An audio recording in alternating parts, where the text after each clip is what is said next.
大家好，今日咧嚟介紹呢個大和號裏邊嘅波動引擎技術。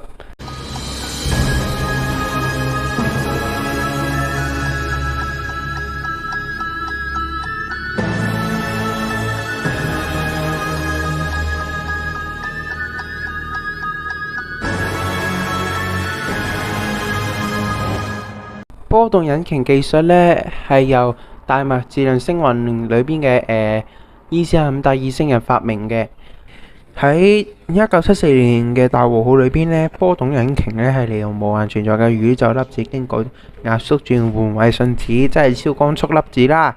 之後利用質點產生嘅巨大波動能量嘅第二類永動機。波動引擎產生嘅巨大能量咧，可以進行超光速跳躍。跳躍效果咧，初代嚟講咧就係類似星際迷航、企業號啊，或者其他星艦用曲速引擎跳躍嗰種效果咯。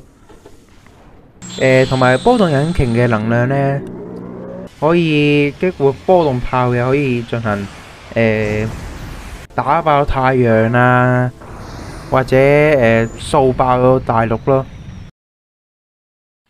喺12年至13年嘅大和號199裏邊呢，製作團隊咧對大和號裏邊嘅波動引擎重新解釋咗。波動引擎個名咧就改為次元波動引擎啦。波動引擎運作原理咧同原代即係初代嘅大和號裏邊嘅波動引擎嘅運作原理都唔同嘅。波動引擎個運作原理就係將揦埋一嚿嘅卡拉比丘流高維度能量嘅呢一樣嘢打開期間釋放出嘅能量作為波動引擎用嘅能量。喺超光速航行嗰陣時咧，個航行效果同大和號1974年即係初代版本咧唔同咗噶啦。呢個版本咧就係直接打開個蟲洞，即係艦首前面打開個蟲洞，喺艦尾即係推進器嗰度咧就開至最大速度進入蟲洞進行超光速航行嘅。個時間觀念，個時間咧都會暫時停止，即係同個大初代都係一樣嘅，就係咁。當然啦，波動引擎咧都可以作為波動炮嘅能量來源嘅。波動炮嘅能量咧可以完全摧毀一個澳洲大小嘅板塊嘅。如果大少少，如果係202裏邊咧，仙女座嗰啲咧係兩個嚟嘅，仲勁嘅，可以直接摧毀一個大概衛星咁，唔知有幾大質量嘅衛星嘅，應該差唔多應該有地球一半嘅質量啩。下次先講波動炮呢樣嘢，同埋波動引擎呢，仲可以打開一個巨大嘅波動護盾。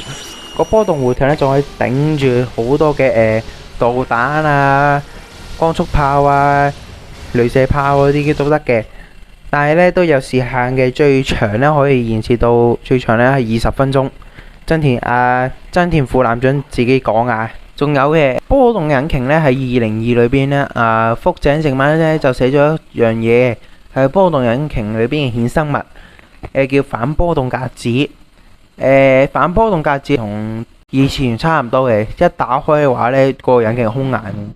お前はもう死んでいる。何？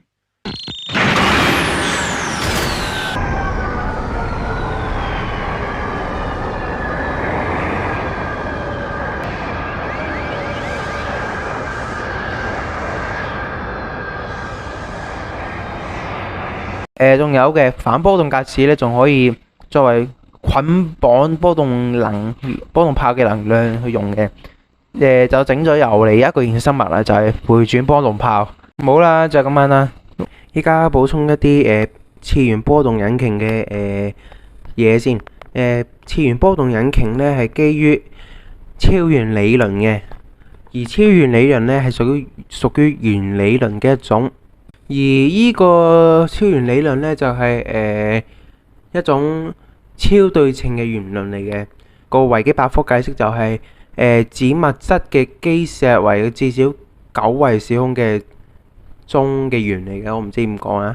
如果要睇就喺維基百科睇咗佢咯。我真係唔知點樣解釋，太複雜啦。